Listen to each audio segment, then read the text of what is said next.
వచ్చి ఏమండి రేపు మా పుట్టింటికి వెళ్దాం మన ఇద్దరం అని చెప్పి అంటుంది. అది వినగానే ఆదిత్య అయితే నేను రాను ఆనంది అని చెప్పి అంటాడు. అదేంటండి అలా అంటారు, మీరు రాకపోతే నేను ఎలా వెళ్ళేది, నేను కూడా వెళ్ళలేనండి, మీరు కూడా రండి, నాకు అమ్మ నాయనలను చూడాలని ఉంది అని చెప్పి అంటుంది.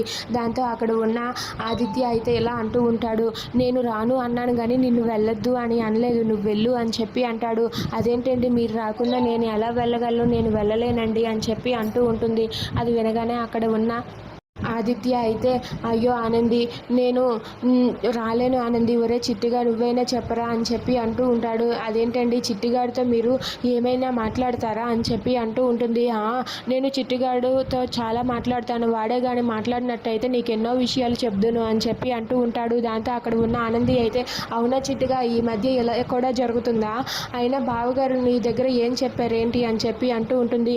ఇంకేం చెప్పాను, నేను దివ్య గురించే మాట్లాడాను అని చెప్పి అంటాడు.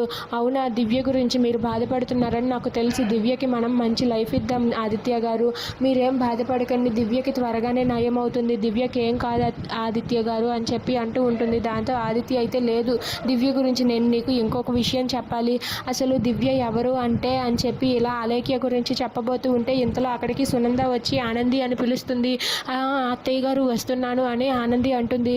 అది కాదు ఆనంది నేను పూర్తిగా చెప్తాను, చెప్పింది విను అని చెప్పి అంటాడు. ఉండండి ఆదిత్య గారు, అత్తయ్య గారు పిలుస్తున్నారు కదా, వెళ్ళి వస్తాను తర్వాత చెప్దురు కానీ అని చెప్పి ఆనంది అక్కడి నుండి వెళ్ళిపోతుంది.